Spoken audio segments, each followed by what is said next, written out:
Hey user, welcome to Why So Board, and today we are going to learn how to apply top 5 or bottom 5 filters in any of the visualization. You can use the same steps to apply various conditions, so let's go to the dashboard. Here I have a movie dataset which contain information like movie title, the language of the movie, in the year in which movie was released, its revenue, and all those. To start, let's quickly create a bar chart to show the trend in the revenue of the movies. I will move the bar chart below the text area for a better visualization. I will need the title in the x-axis. So let's title.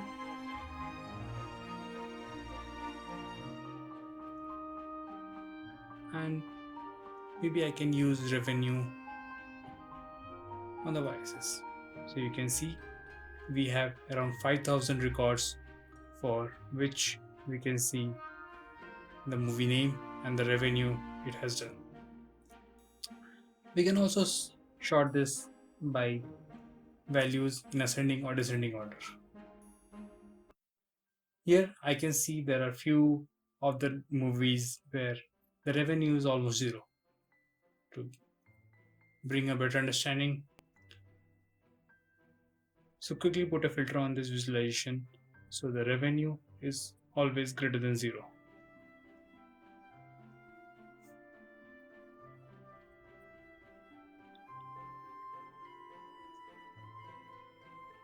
Now it looks much better.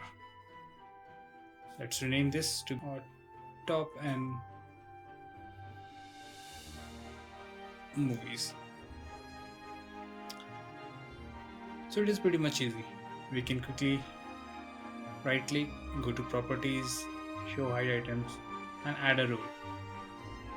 It uses the value axis, which is which axis you have used to aggregate the measures, and you can choose top 5 show items, and you can say give the rule as any display name. Let's click on OK, and now this is showing us top L. It was easy, right? Let's quickly add a label to these. Go to label, show all. Maybe I want to show this vertically. Let's quickly duplicate this visualization and place it sidewise to get the bottom end movies.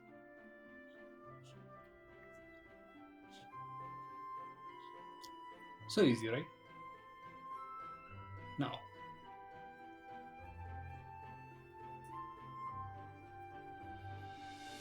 go to show hide button, edit this filter, select bottom, values 5, display name let's change to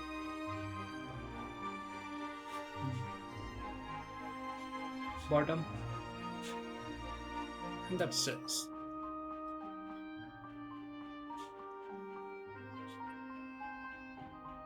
So easy, but it's hard coded to a fixed number of titles that will be visible.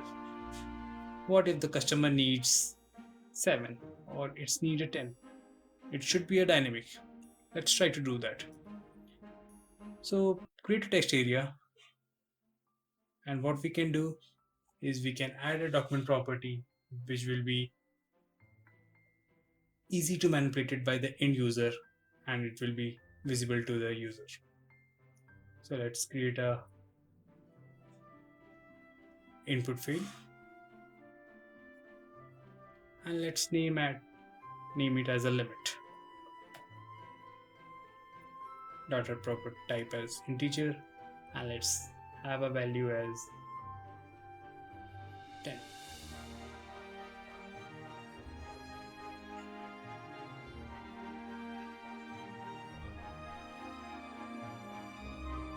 So we have an input field which says 10, and user can easily manipulate it to any of the number.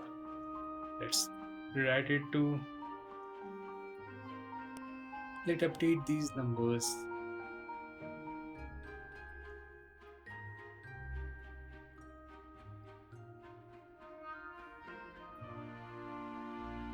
Let's update these numbers.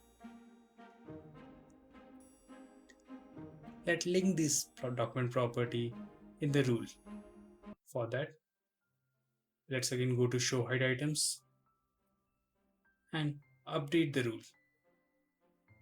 We need to go to the custom expression and we need to simply choose the document property that we just have created. You can validate it by seeing the value that you have added. It's added here.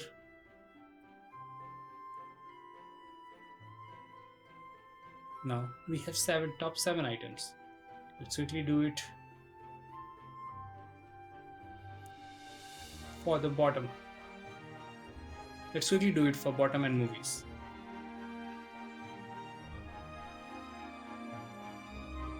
Go to the custom expressions, choose the expression,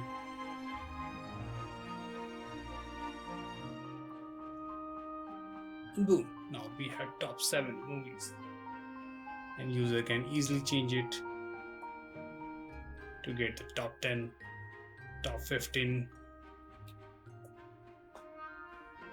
and user can enter top 1500. But wait, that doesn't look so good, right? We should restrict user from entering such a large values. One of the other option is to, apart from giving the text box, what we can do is we can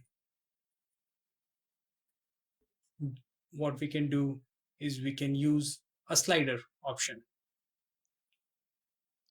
Here you need to set the property value as numeric range and the min and max value.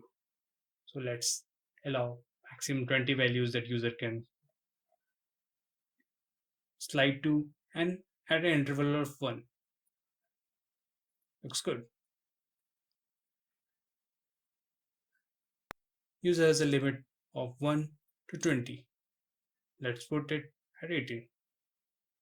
Oh wow, now we have top 18 top movies and bottom 18 movies. And that's how you do top and bottom in any of the visualization.